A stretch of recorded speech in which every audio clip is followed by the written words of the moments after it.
ಯಾದಗಿರಿಯ ಪುಟ್ಟ ಪುಟ್ಟ ಮಕ್ಕಳು ನಮಗೆ ಶಾಲೆಗೆ ಹೋಗಬೇಕು.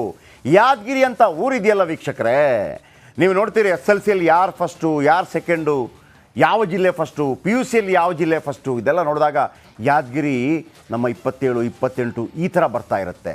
ಆದರೆ ಅಲ್ಲಿಯ ಮಕ್ಕಳು, ಅದು ಕೂಡ ಹೆಣ್ಮಕ್ಕಳು, ನಾವು ಶಾಲೆಗೆ ಹೋಗ್ಬೇಕು ಸರ್ ಅಂತೇಳಿ ಉತ್ಸಾಹದಲ್ಲಿದ್ದಾರೆ. ನಿಮ್ಗೆ ಗೊತ್ತಿರಲಿ, ಯಾದಗಿರಿ ರಾಯಚೂರಲ್ಲಿ 14 ವರ್ಷದ ಮಕ್ಕಳನ್ನೇ ಬಾಲ ಕಾರ್ಮಿಕರನ್ನಾಗಿ ಯೂಸ್ ಮಾಡಿಬಿಡ್ತಾರೆ. ಅಲ್ಲಿ ದೊಡ್ಡ ಮಟ್ಟದಲ್ಲಿ ಮಕ್ಕಳನ್ನು ಶಾಲೆಗೆ ಸೇರಿಸಬೇಕು ಅಂತೇಳಿ ಪ್ರಯತ್ನಗಳಾಗ್ತಾ ಇರುತ್ತೆ.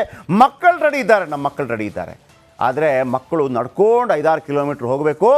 ಬರುವಂಥ ಬಸ್ ಒಂದೇ ಬಸ್ಸು, ಮಕ್ಕಳು ಅಳ್ತಾ ಇದೆ, ಕಣ್ಣೀರು ಹಾಕ್ತಾ ಇದೆ.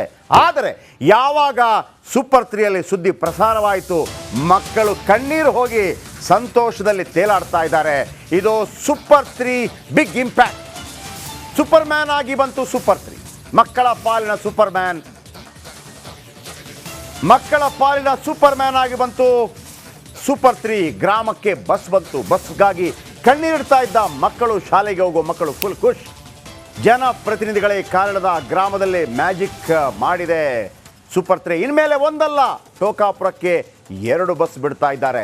ಹಾಗಿದ್ರೆ ನಾವು ಈ ಸುದ್ದಿ ಪ್ರಸಾರ ಮಾಡಿದ್ವಲ್ವಾ, ಏನು ಅಂತ ಪ್ರಸಾರ ಮಾಡಿದ್ವಿ, ಆ ಸಂದರ್ಭದಲ್ಲಿ ಏನಿತ್ತು ನೋಡಿ. ಬಸ್ ಬಂದಿದೆ, ಬನ್ನಿ ಹಾಗಿದ್ರೆ ಆ ಇಂಪ್ಯಾಕ್ಟ್ ಯಾವ ರೀತಿ ಇದೆ ನೋಡೋಣ.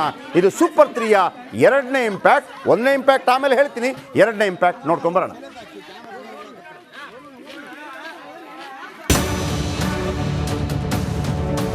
ಗ್ರಾಮದ ಮಕ್ಕಳಿಗೆ ಏನೋ ಒಂದು ಬಸ್ ವ್ಯವಸ್ಥೆ ಇಲ್ಲದೆ ಇರೋ ಕಾರಣಕ್ಕಾಗಿ ಆ ನಿತ್ಯ ಒಂದು ರೀತಿಯನ್ನು ಪರದಾಟವನ್ನು ನಡೆಸುವಂತ ಸ್ಥಿತಿಯಲ್ಲಿ ನಿರ್ಮಿಸುವಂಥದ್ದು.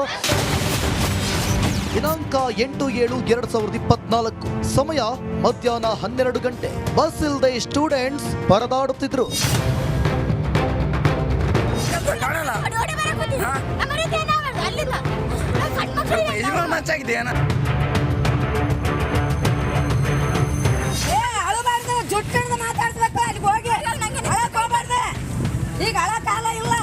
ಇದೇ ಮಕ್ಕಳ ಹತ್ರ ನಾಳೆ ಥ್ಯಾಂಕ್ಸ್ ಹೇಳಿಸ್ತೀನಿ ನೋಡಿ. ಯಾದಗಿರಿ ಜಿಲ್ಲೆಯ ಶಹಾಪುರದ ಟೋಕಾಪುರದಲ್ಲಿ ವಿದ್ಯಾರ್ಥಿಗಳು ಬಸ್ಸಿಗಾಗಿ ಕಣ್ಣೀರು ಸುರಿಸುತ್ತಾ ಇದ್ರು. ಪ್ರೊಟೆಸ್ಟ್ ಕೂಡ ನಡೆಸ್ತಿದ್ರು. ಯಾಕಂದ್ರೆ ನಿತ್ಯ 5 ಕಿಲೋಮೀಟರ್ ದೂರದ ಕನ್ಯಾಕುಳಕ್ಕೆ ಹೋಗಬೇಕಿತ್ತು. 150 ವಿದ್ಯಾರ್ಥಿಗಳು ಬೆಳಗ್ಗೆ 8:30ಕ್ಕೆ ಬಸ್ ಇರೋದ್ರಿಂದ ಒಂದು ಬಸ್ ಫುಲ್ ಆಗ್ತಿತ್ತು. ಉಳಿದವರು ನಡ್ಕೊಂಡು ಹೋಗಬೇಕಿತ್ತು. ಈ ಬಗ್ಗೆ ನಿಮ್ಮ ಸೂಪರ್ 3ಯಲ್ಲಿ ಕಮಿಂಗ್ ಅಪ್ ಬಿಟ್ವಿ ಅಷ್ಟೇ. ಇಷ್ಟೆಲ್ಲ ಮಕ್ಕಳಿಗೆ ಒಂದು ಎಕ್ಸ್ಟ್ರಾ ಬಸ್ಸು ಇನ್ನೊಂದ್ಸಲ ಬರಬೇಕಾಗಿತ್ತು ಅಷ್ಟೇ, ಇನ್ನೊಂದ್ಸಲ ಬರಬೇಕಾಗಿತ್ತು. ಈಗ ನಾವು ಸಂಬಂಧಪಟ್ಟ ಅಧಿಕಾರಿ ಜೊತೆ ಮಾತಾಡಿದ್ದೀವಿ, ಬಸ್ ಕಳಿಸ್ತೀವಿ ಅಂತ ಹೇಳಿದ್ದಾರೆ. ಮತ್ತೂ ಕೂಡ ತೊಂದರೆ ಆದರೆ ಇನ್ನೊಂದು ಟ್ರಿಪ್ ಎಕ್ಸ್ಟ್ರಾ ಟ್ರಿಪ್ ಬೇಕಿರೋದು. ಇಲ್ಲಿಗೆ ಎಕ್ಸ್ಟ್ರಾ ಟ್ರಿಪ್ ಬೇಕಿರೋದು. ಆ ಮಕ್ಕಳು ಏನು ಪ್ರೊಟೆಸ್ಟ್ ಮಾಡ್ತಾ ಇದ್ರು, ಅದೇ ಮಕ್ಕಳ ಕೈಯಿಂದ ರಿಪಬ್ಲಿಕ್ ಕನ್ನಡಕ್ಕೆ ಜೈ ಅಂತ ಹೇಳಿಸ್ತೀನಿ. ನಮಗೆ ಹೇಳಬೇಕು ಅಂತಿಲ್ಲ. ಆ ಮಕ್ಕಳು ಅಳ್ತಾ ಇದ್ರಲ್ಲ, ಹೆಣ್ಣುಮಕ್ಕಳು, ಶಾಲೆಗೆ ಹೆಣ್ಣುಮಕ್ಕಳು ಹೋಗ್ತಾರೆ. ಗ್ರಾಮೀಣ ಭಾಗದ ಹೆಣ್ಣುಮಕ್ಕಳು ಹೋಗೋಕೆ ಕಳಿಸ್ಬೇಕು ನಾವು. ಆ ಯಾದಗಿರಿ ಭಾಗದಲ್ಲಿ ಪರ್ಸೆಂಟೇಜೇ ಭಾಳ ಕಡಿಮೆ ಬರುತ್ತೆ. ಇದು ಸೂಪರ್ 3 ಬಿಗ್ ಇಂಪ್ಯಾಕ್ಟ್. ಬಸ್ ಬಂದಿದೆ. ಪ್ರತಿನಿಧಿಗೆ ಕರೆ ಮಾಡಿ ಬಸ್ ಬಿಟ್ಟ ಮಾಹಿತಿ.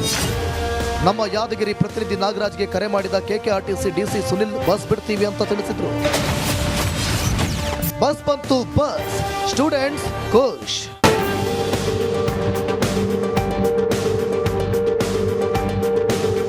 ಗ್ರಾಮಕ್ಕೆ ಹೆಚ್ಚುವರಿ ಒಂದು ಬಸ್ ಬರುತ್ತಿದ್ದಂತೆ ಗ್ರಾಮಸ್ಥರೆಲ್ಲ ಫುಲ್ ಖುಷಿಯಾಗಿದ್ರು. ಬಸ್ಗೆ ಪೂಜೆ ಮಾಡಿ ಪಟಾಕಿ ಸಿಡಿಸಿ ಸಂಭ್ರಮಿಸಿದ್ರು.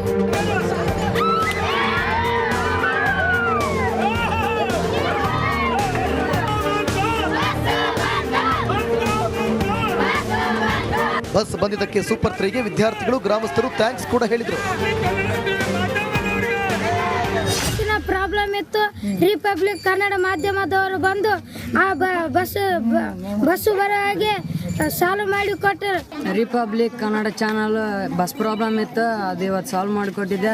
ರಿಪಬ್ಲಿಕ್ ಕನ್ನಡ ಮಾಧ್ಯಮ ಟಿವಿಯವರು ನಮ್ಮ ಬಸ್ ಬಿಡಿಸಿ ಕೊಟ್ಟಾರಿ. ನಮ್ಮೂರಿಗೆ ಬಸ್ ಇರಲಿಲ್ಲ.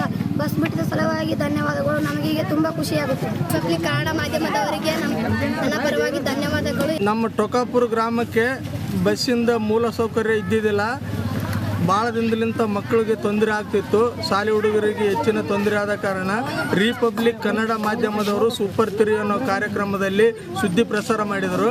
ಆದ ಕಾರಣದಿಂದ ನಮಗೆ ಇಮಿಡಿಯೇಟ್ಲಿ ನಮಗೆ ಬಸ್ಸಿನ ಸೌಲಭ್ಯ ಕಲ್ಪಿಸಿಕೊಟ್ಟಿದ್ದಕ್ಕಾಗಿ ನಮ್ಮ ರಿಪಬ್ಲಿಕ್ ಕನ್ನಡ ಮಾಧ್ಯಮದವರಿಗೆ ಧನ್ಯವಾದಗಳು ಹೇಳುತ್ತೇವೆ ಮತ್ತು ಸೂಪರ್ 3 ಅನ್ನೋ ಕಾರ್ಯಕ್ರಮ ಕೂಡ ಧನ್ಯವಾದ ಹೇಳುತ್ತೇವೆ. ನಮ್ಮ ಊರಿನ ಪರವಾಗಿ ಮತ್ತು ನಮ್ಮ ಶಾಲೆಯ ಮಕ್ಕಳ ಪರವಾಗಿ ಧನ್ಯವಾದ ಅರ್ಪಿಸುತ್ತೇವೆ. ರಿಪಬ್ಲಿಕ್ ಕನ್ನಡ ಟಿವಿ ಅವರಿಗೆ ಮತ್ತೊಮ್ಮೆ ಮುಗಿದೊಮ್ಮೆ ಧನ್ಯವಾದಗಳು ಹೇಳುತ್ತೇವೆ. ಒಟ್ಟಿನಲ್ಲಿ ಇದು super 3 super bus impact. Super 3 ಯಾವತ್ತೂ ನೊಂದವರ ಕಣ್ಣೀರು ಬರೆಸೋ ನಿಮ್ಮ ಕಾರ್ಯಕ್ರಮ.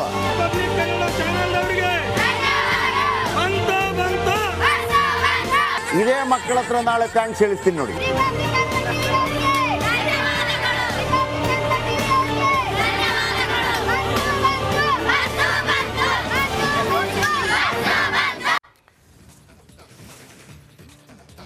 ಕೇವಲ 24 ಗಂಟೆಯಲ್ಲಿ ನಾನು ಹೇಳಿದೆ ಆ ಮಕ್ಕಳ ಹತ್ರ ಥ್ಯಾಂಕ್ಸ್ ಹೇಳಿಸ್ತೀನಿ. ಆ ಮಕ್ಕಳು ನೋಡಿ, ಅಲ್ಲಿರುವಂಥ ಮಕ್ಕಳು ಯಾರು ಸರ್? ಯಾವ ಮಕ್ಕಳು? ಜಾತಿ ನೋಡ್ತೀರಿ ಇಲ್ಲಿ ಅವ್ರನ್ನ? ಬಡ ಮಕ್ಕಳು ಸರ್. ಯಾವಾಗ ಮಕ್ಕಳಿಗೂ ಕೂಡ ಎಜುಕೇಷನೇ ಇರಲಿಲ್ಲ ಅವರಿಗೆಲ್ಲ. ಎಜುಕೇಷನೇ ಮಾಡೋಂಗಿಲ್ಲ, ಶಾಲೆಗೆ ಹೋಗೋಂಗಿಲ್ಲ, ಮುಟ್ಟೋಂಗಿಲ್ಲ, ಹತ್ತೋಂಗಿಲ್ಲ ಶಾಲೆ ಕ್ಲಾಸ್ಗಳಿಗೆ. ಅಂಥದ್ರಲ್ಲಿ ಸ್ವಾತಂತ್ರ್ಯ ಬಂದ ನಂತರ ಸಂವಿಧಾನ ಅವಕಾಶ ಕೊಡ್ತು. ಅವಕಾಶ ಕೊಟ್ಟಾಗ ನಾವು ಅದನ್ನು ಉಪಯೋಗಿಸ್ಕೋಬೇಕು. ಇವತ್ತು ಸೂಪರ್ 3 ಆ ಮಕ್ಕಳ ಧ್ವನಿಯಾಗಿ ನಿಲ್ಲತ್ತೆ, ಆ ಬಡ ಮಕ್ಕಳ ಧ್ವನಿಯಾಗಿ ನಿಲ್ಲತ್ತೆ. ಅವತ್ತು ಮಕ್ಕಳು ಅಳ್ತಾ ಇದ್ದಾರೆ, ಮಕ್ಕಳು ಅಳ್ತಾ ಇದೆ ಬಸ್ ಇಲ್ಲ ಅಂಥೇಳಿ. ಅವ್ರಿಗೊಂದು ಬಸ್ ಕೊಡೋಕ್ಕಾಗಲ್ವ? ಕೊಡ್ಸಿದ್ದೀವಿ. ಬನ್ನಿ, ಕೆಲವು ದೃಶ್ಯಾವಳಿ. ಇವತ್ತು ಎಷ್ಟು ಖುಷಿ ಆಗ್ತಾ ಇದೆ, ಆ ಮಕ್ಕಳು ನಗ್ತಾ ಇದ್ದಾರೆ. ಬನ್ನಿ, ದೃಶ್ಯ 1. ಬಸ್ ಬಂತು. ಬಸ್ ಯಾವಾಗ ಸೂಪರ್ 3ಯಲ್ಲಿ ಸುದ್ದಿ ಪ್ರಸಾರವಾಯಿತು, 24 ಗಂಟೆ ಒಳಗಾಗಿ ಬಸ್ ಬರುತ್ತೆ ನೋಡಿ. ಆ ಬಸ್ ಬರ್ತಾ ಇರುವಂಥ ದೃಶ್ಯವನ್ನು ನೀವು ವೀಕ್ಷಣೆ ಮಾಡ್ಬೋದು. ದೃಶ್ಯ 2. ಬಸ್ನಲ್ಲಿ ಶಾಲೆಯಿಂದ ಬಂದ ಮಕ್ಕಳು. ಅದಕ್ಕೆ ಸಂಬಂಧಪಟ್ಟವರು ಕೂಡ ನಮಗೆ ಮೊನ್ನೆ ಹೇಳಿದರು, ನಾನು ಬೇಕಿದ್ರೆ 2 ಬಸ್ ಹಾಕ್ತೀನಿ ಸರ್, ಟ್ರಿಪ್ ಜಾಸ್ತಿ ಬೇಕಾಗಿತ್ತು ನಮಗಷ್ಟೇ, ಹೊಸ ಬಸ್ಸಲ್ಲ, ಟ್ರಿಪ್ ಜಾಸ್ತಿ ಬೇಕಾಗಿತ್ತು. ಶಾಲೆಯಿಂದ ಮಕ್ಕಳು ಬರ್ತಾ ಇದ್ದಾರೆ. Number 3 visual. ಹೊಸ ಬಸ್ಸಿಗೆ ಹೂವಿನ ಹಾರ ಹಾಕಿ ಪೂಜೆ ಅಲಂಕಾರ ಮಾಡ್ತಾರೆ. ನಾವು ನಮ್ಮ ಭಾರತ ದೇಶ ಪ್ರತಿಯೊಂದರಲ್ಲೂ ಕೂಡ ಭಗವಂತರನ್ನ ಕಾಣ್ತೀವಿ.